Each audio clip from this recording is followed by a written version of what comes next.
Tes.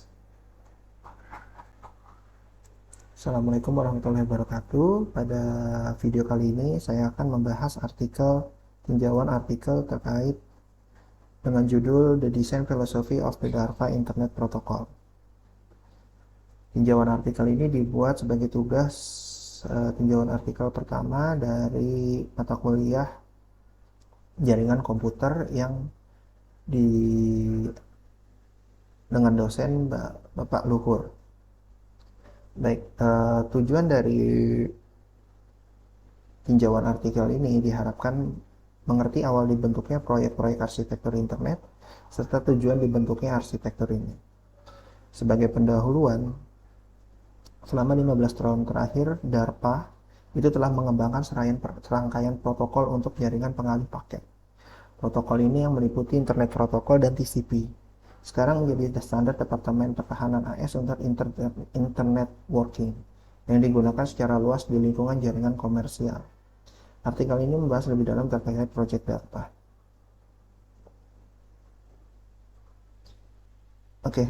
Tujuan tingkat atas untuk arsitektur internet DARPA adalah untuk mengembangkan teknik yang efektif untuk pelaksanaan multiplexing dari jaringan interkoneksi yang ada. Tujuan awalnya adalah untuk menghubungkan ARPANET asli dengan jaringan radio paket ARPA untuk memberi pengguna di jaringan radio paket akses ke mesin layanan besar di ARPANET. Pada saat itu diasumsikan bahwa akan ada jenis jaringan lain yang saling berhubungan, meskipun jaringan area lokal saat itu belum ada. Selain dapat terhubung satu sama lain, jaringan juga diperlukan penjagaan terkait hak akses, karena tidak semua informasi dapat diakses secara bebas. Alternatif untuk menghubungkan jaringan yang ada adalah dengan merancang sebuah sistem baru yang terhubung ke berbagai tipe media, yang kita sebut sebagai jaringan multimedia. Teknik yang digunakan untuk membangun sistem ini kita sebut packet switching. Hal ini dikarenakan aplikasi remote login terdapat di level tersebut, di mana hal ini memecahkan masalah terkait hak akses. Aspek selanjutnya yaitu adalah menghubungkan masing-masing jaringan. Karena dibangun di bagian level packet switching, maka jaringan dapat dihubungkan dengan layer internet paket, switches yang disebut dengan gateway. Tujuan selanjutnya adalah efektivitas. Poin-poin yang dimaksud efektif pada tujuan ini mencakup komunikasi internet terus berlanjut meskipun kehilangan jaringan. Internet harus mendukung berbagai jenis layanan komunikasi. Arsitektur harus mengakomodasi berbagai jaringan, mengizinkan pengelolaan sumber daya yang terdistribusi dan hemat biaya. Internet juga harus mengizinkan keterikatan host dengan tingkat upaya yang rendah, dan sumber daya yang digunakan dalam arsitektur internet harus dapat dipertanggungjawabkan. Tujuan paling penting dalam daftar ini adalah internet terus menyediakan layanan komunikasi meskipun jaringan dan gateway gagal. Secara khusus, tujuan ini diartikan bahwa jika dua entitas berkomunikasi melalui internet dan beberapa kegagalan terjadi, menyebabkan internet terganggu sementara dan dikonfigurasi ulang untuk menyalakan kembali layanan, maka entitas yang berkomunikasi harus dapat melanjutkan tanpa harus membangun kembali atau mengatur ulang keadaan komunikasi mereka. Untuk mencapai tujuan ini, informasi keadaan yang menggambarkan percakapan yang sedang berlangsung harus dilindungi. Contoh spesifik dari informasi status adalah jumlah paket yang dikirimkan, jumlah paket yang diakui, dan jumlah izin kontrol aliran yang beredar. Jika lapisan bawah arsitektur kehilangan informasi ini, mereka tidak akan dapat mengetahui apakah data telah hilang, dan lapisan aplikasi harus mengatasi hilangnya sinkronisasi. Arsitektur ini menegaskan bahwa gangguan ini tidak terjadi, yang berarti bahwa informasi negara harus dilindungi dari kerugian. Selanjutnya adalah jenis layanan. Tujuan kedua dari arsitektur internet adalah harus mendukung pada tingkat layanan transportasi. Jenis layanan yang berbeda dibedakan dengan persyaratan yang berbeda untuk hal-hal seperti kecepatan, latensi, dan keandalan. Tujuan ini menyebabkan TCP dan IP yang semula merupakan protokol tunggal dalam arsitektur dipisah menjadi dua lapisan. TCP menyediakan satu jenis layanan tertentu, Aliran data berurutan yang andal, sementara IP berusaha menyediakan blok bangunan dasar yang darinya berbagai jenis layanan dapat dibangun.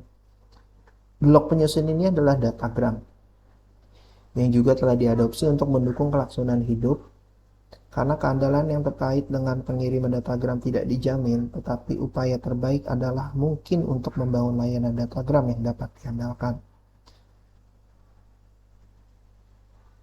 Lalu selanjutnya adalah variasi jaringan. Sangat penting untuk keberhasilan arsitektur internet yang dapat menggabungkan dan memanfaatkan berbagai macam teknologi jaringan, termasuk fasilitas militer dan komersial. Arsitektur internet sangat berhasil dalam memenuhi tujuan ini. Hal itu dibuktikan dari telah beroperasinya jaringan jarak jauh, jaringan lokal, jaringan satelit, dan jaringan radio paket. Arsitektur internet mencapai fleksibilitas ini dengan membuat sekumpulan asumsi minimum tentang fungsi yang akan disediakan jaringan.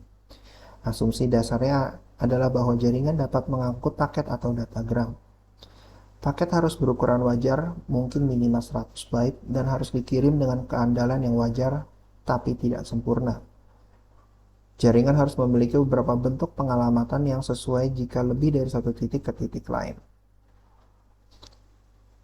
Tiga tujuan lain yang dibahas sejauh ini adalah yang memiliki dampak paling besar dan pada desain arsitektur internet.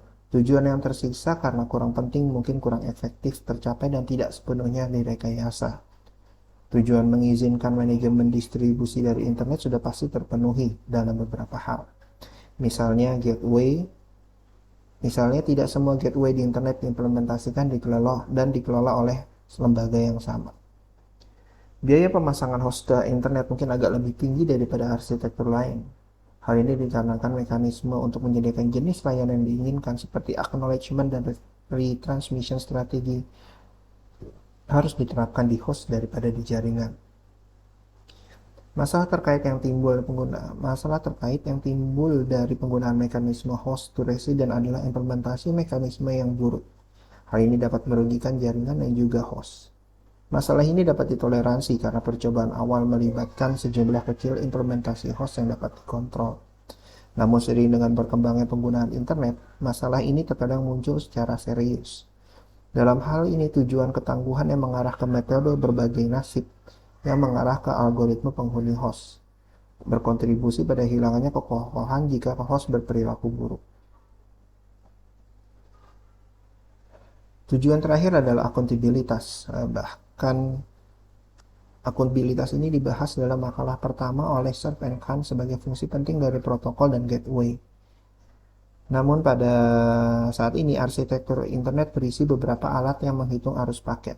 Masalah ini baru sekarang dipelajari karena ruang lingkup arsitektur diperluas untuk mencakup konsumen non-militer yang sangat peduli dengan pemahaman dan pemantauan sumber daya di dalam internet. Seperti pembahasan sebelumnya dengan jelas menunjukkan bahwa salah satu tujuan dari arsitektur internet adalah untuk memberikan fleksibilitas yang luas dalam layanan yang ditawarkan. Protokol transport yang berbeda dapat digunakan untuk menyediakan jenis layanan yang berbeda dan jaringan yang berbeda dapat digabungkan. Salah satu masalah utama dari perkembangan arsitektur ini adalah untuk memahami bagaimana memberikan panduan kepada perancang. Panduan yang akan menghubungkan rekayasa realisasi dengan jenis layanan yang akan dihasilkan. Misalnya perancang harus menjawab pertanyaan berikut. Jenis bandwidth apa yang harus ada di jaringan yang mendasarinya jika keseluruhan layanan ingin memberikan throughput dengan kecepatan tertentu? Mengingat model tertentu dari kemungkinan gagal dalam realisasi ini, redundansi macam apa yang harus direkayasa ke dalam realisasi?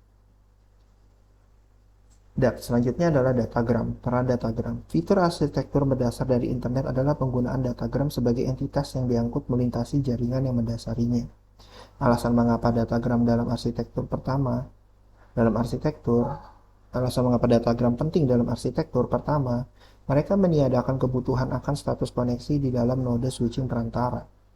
Lalu kedua, datagram menyediakan sebuah blok bangunan dasar dari mana berbagai jenis layanan yang diimplementasikan.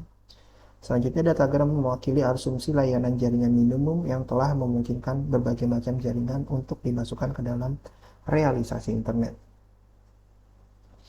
Lalu TCP sendiri melewati beberapa versi utama sebelum menjadi standar yang cukup stabil.